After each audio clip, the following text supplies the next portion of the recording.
Robert Kennedy is 72 years old, and he's been a junior at Hanna High School since 1970. He's also a permanent member of the Yellow Jackets football team and the inspiration behind Cuba Gooding Jr.'s role in the movie Radio. Take a look. Meet Radio. He's a bit of a legend here in the small town of Anderson, South Carolina. At 72 years old, he's still in the 11th grade, and he wouldn't have it any other way. Every year they take a group picture in the gym of all the seniors graduating that year. He will not get in that group. He said he knows he would have to leave. Not only is Radio a student at Hanna High School, he's perhaps the most revered member of its football team, the Yellow Jackets, even though he's never played a second of football. I think it was just God's plan that put Radio right down there on that practice field. It was 1964 in the heat of August when JV coaches Harold Jones and Dennis Patterson noticed a young man coming to the practices every day holding a transistor radio to his ear.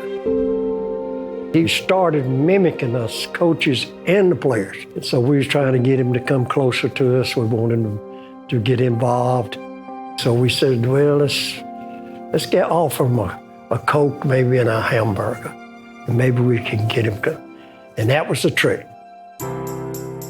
They learned he was 18-year-old James Robert Kennedy, nicknamed Radio because of his obsession with radios. In today's terms, he was born with an intellectual disability and was unable to learn how to read or write and could barely speak. But the coaches and players saw past that and soon made him one of their own. He wanted to be like the coaches and all. I was a defensive coach, so I'd give the sign, and he'd do the same thing. And then every once in a while, if I, got mad at an official, he'd get mad at the official. Radio would become a permanent member of the team, going to practices, giving pep talks, and leading them onto the field before games. Radio really loved those guys out there, and the coaches. He'd do wind sprints, and they loved it. He just grew a part of them. He came from a rough neighborhood across town and lived with his mom, stepdad, and younger brother, who was also intellectually disabled. Radio loved going into town, perhaps to escape the ridicule and bullying from kids in his own neighborhood. His mother, she'd worked 2 jobs. She worked in the hospital, and then she did housework. And her biggest concern was these 2 boys, keep them out of the institution. Well, I told her, we'll take care of Radio while he's at the school and everything. Don't worry about it. So in 1970, the coaches arranged for the 24-year-old to enroll in Hanna High School as a junior. Radio was ecstatic. I think that saved his life, being able to be out here at Hanna. He was learning all the time.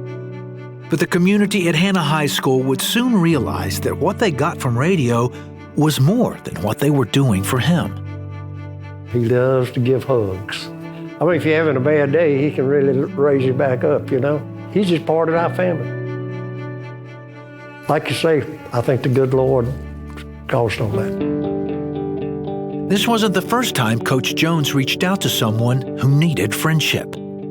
I had something in my heart for people like that. There was a kid about my age who lived across the street from him. A lot of people would pick on him. So I kind of defended him, and he was my friend. I just think it was the right thing to do.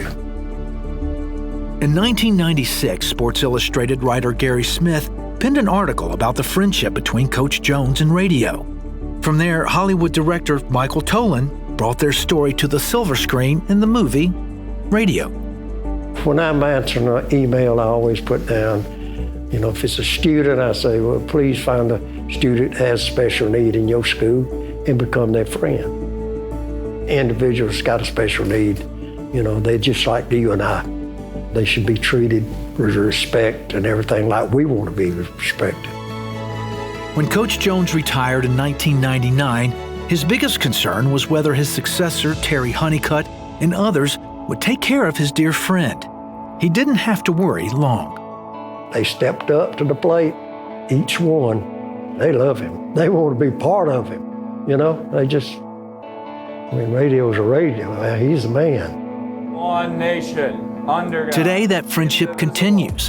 And at Hanna High School, you will still find that same 11th grader greeting everyone with a smile and a hug and cheering on his beloved Yellow Jackets. From radio, a young man who couldn't learn how to read, write, or even play a sport, comes a lesson we all need to remember. People with special needs, you know, they give us more love than we can actually return. Boy, that's the truth, you know, and usually people with special needs are very even in their temperament, and so they do bring a joy and they bring just a wonderful atmosphere to the people that they're in touch with. Well, that's so nice. It's wonderful. A beautiful thing. All right. Time for some email questions. Are you ready? Let's go for it. All right. Okay. This is a viewer, Pat, who says, Jesus says in Luke 9 that to be a true follower, you have to deny yourself and take up your cross and follow him. What does this look like for people today who shoulder all the demands of life, school, job, family, bills, etc.? The term would be to take up your electric chair and follow me, which means you're subject to death. It means that you're alive, but at the same time, you're willing to die, that the old you, the selfish you, the person that's looking always to build up your own ego, that person is crucified, that's dead. Take up your cross and follow me, that means that you're subject to death. And you live, the spiritual part of you lives, but the old man is dead. And that's what the Bible talks about, the flesh, the sarx, the old man is put to death, and the new man is alive in God. That's what that means, all right? Okay, this is Jennifer who says, Pat, I understand that you've had cancer. I recently had surgery to remove cancer. I'd like to know what you did for treatment, if anything. Well, it was amazing. My friend Bill Horan ran into a guy on a plane who'd had a special work with a man down in Florida, and the other way of treating that, I had a prostate cancer, and it was, you know, Gleason 7 and all that stuff. And what they offer, they can give you seed, they can give you radiation, they can give you all these treatments, and some of them work, but some of them don't. So I said, just get that thing out of me.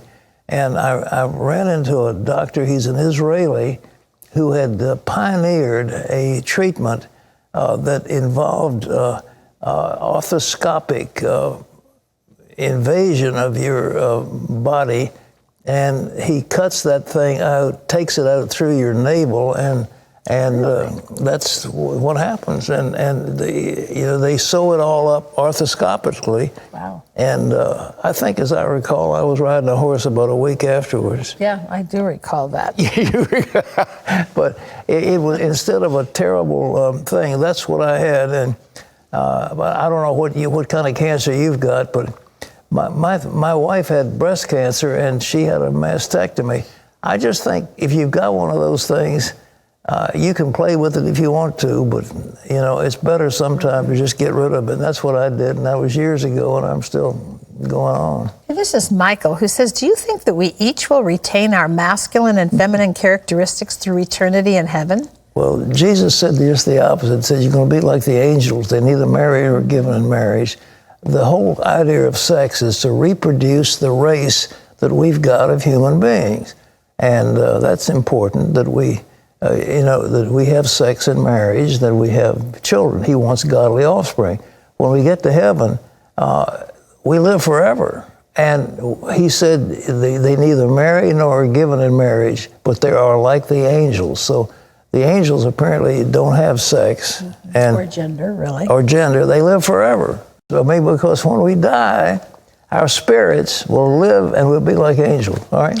This is Sarah who says, I volunteer at a Christian school where there is a kindergarten boy that is violent and is scratching people to the point where the teacher has to put him in a headlock. What is your take on this situation?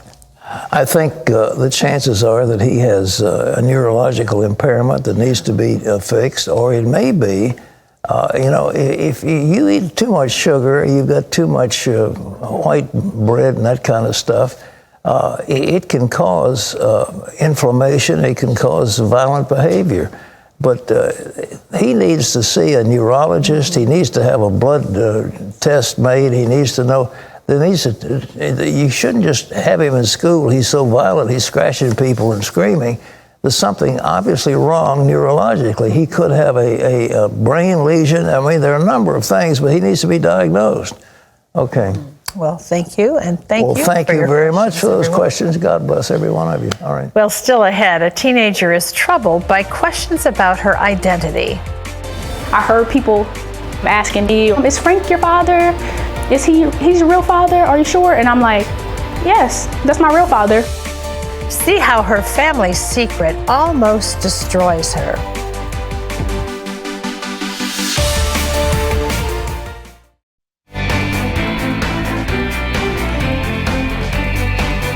Well, you're watching the 700 Club, and we're so happy that each one of you are with us on this audience.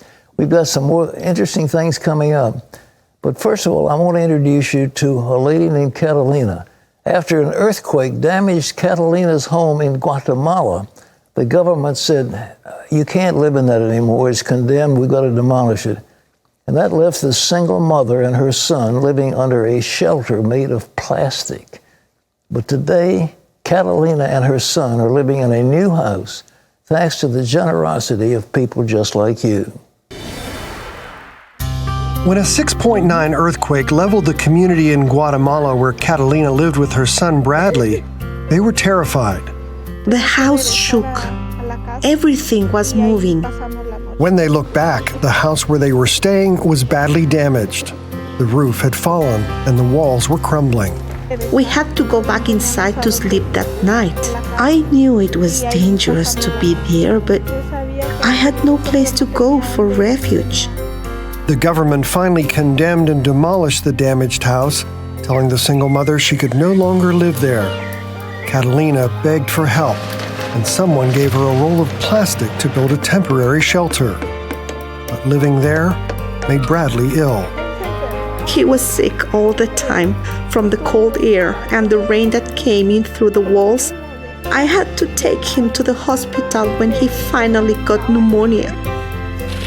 So Operation Blessing, working with the Guatemalan Army, began to build houses for families like Catalina's who were left homeless after the quake. And a better standard of construction means the new homes are more resistant to earthquakes.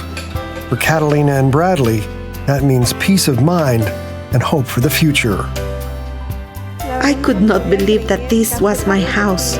It is such a blessing. And having a kitchen and a bathroom, it's amazing. I am so happy. Thank you for my house. Thank you so much, Operation Blessing, for our new home.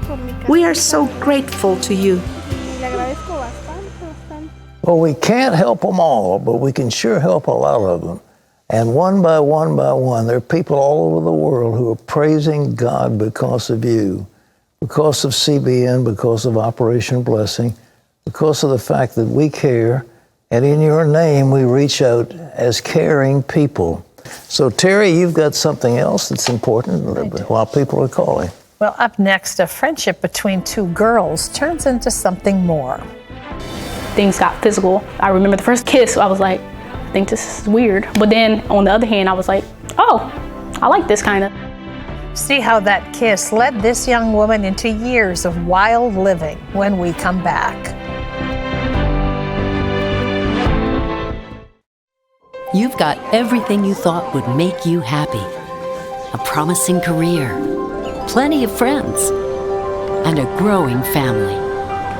But life seems empty. Something's missing. Only God can bring real meaning to life. True happiness comes from knowing Him. Discover how God can change your life. Watch the 700 Club.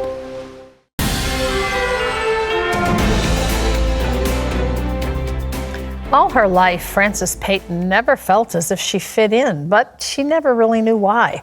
Her mother had been keeping a secret about the true identity of her father. Then one day, Frances found proof that her whole life had been a lie.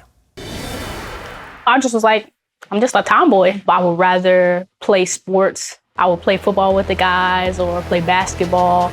Growing up, Frances Peyton felt it was the color of her skin, not sports, that set her apart even more.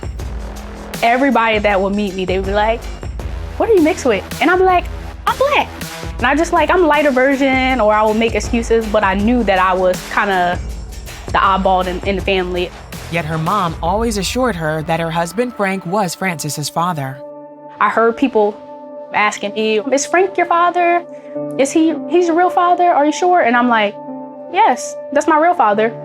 Pushing her doubts aside, Frances focused on things most important to her: basketball, family, and her Christian faith.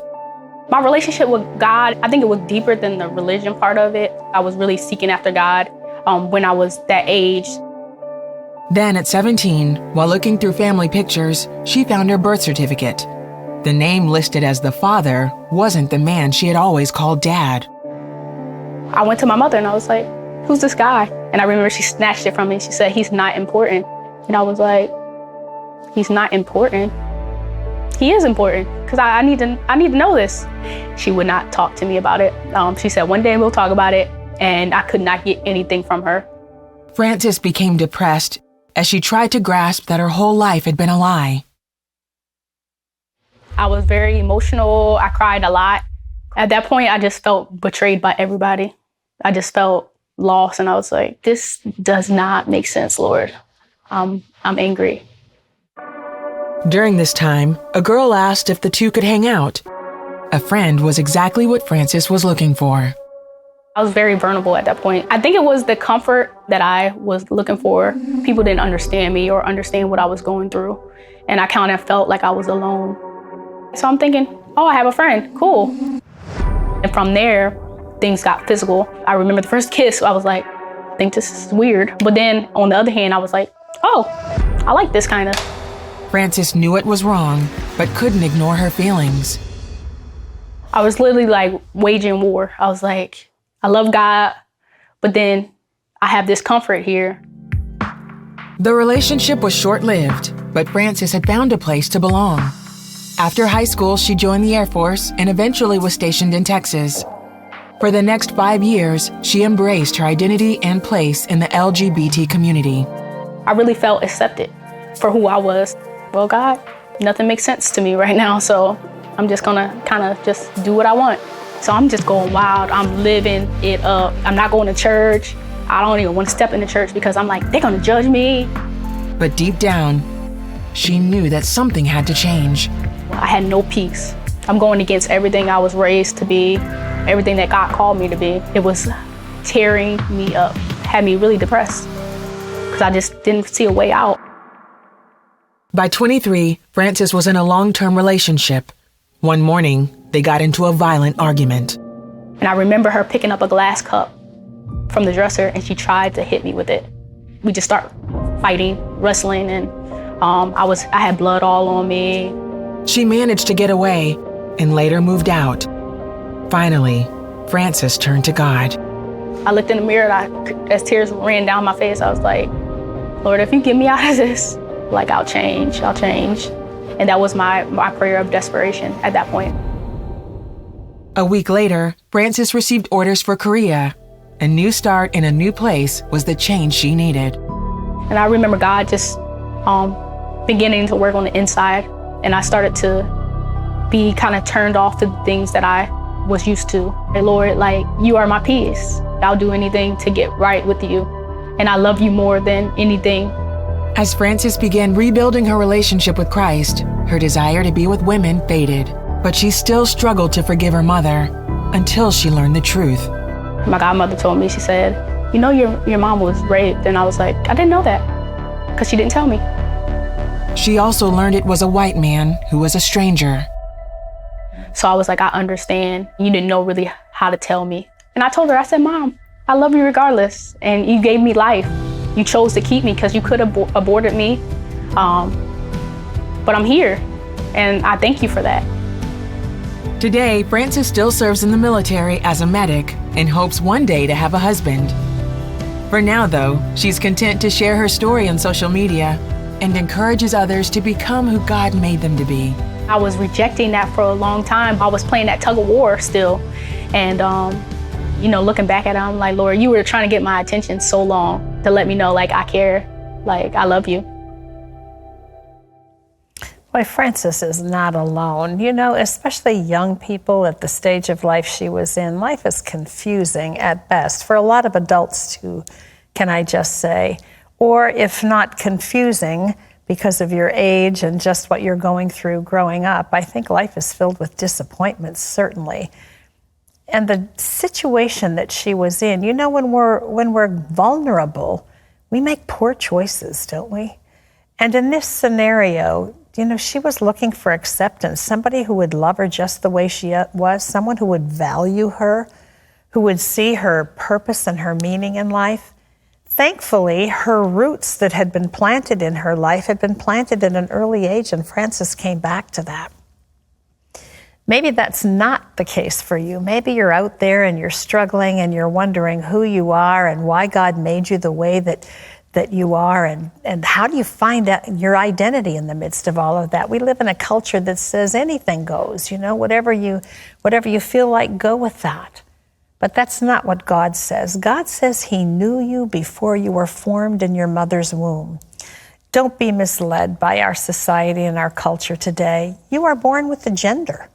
You're a man or you're a woman. That's God's intention. It has been from the beginning. It's in the very first part of his book. And he tells us that he didn't want man or woman to be alone, so he put them together, that family is a God idea. In this story, if Frances has a lesson to teach us, and she teaches it in what she did, don't run to the world for answers to your needs. Run to God. You were created to do that. He doesn't just give us hope. He doesn't just give us peace. He is our peace. He is our hope. He is the one who understands our struggle, who even in the midst of all of the confusion that we feel in our hearts and our minds, all the questions that we have, he's the one with the answers. So don't go to a world that's already confused and that's giving you mixed messages about life and your value and what this journey is all about. Go to the one who knew you before you were formed in your mother's womb, who says you were born with a purpose in mind, not to hurt you or to harm you, but to give you hope and a future. If you'd like to know more about Jesus, about who he is and how much he loves you, call. There's a friend waiting just to talk with you, to share with you, and to pray with you today. Pat? Thanks so much, and thank you. And those of you who want more help, their telephones are available. Just call in. Somebody's there that loves you. Well, today's Power Minute is from 2 Corinthians. If anyone is in Christ, he's a new creation. Old things have passed away. Behold, all things have become new. Well, bye-bye.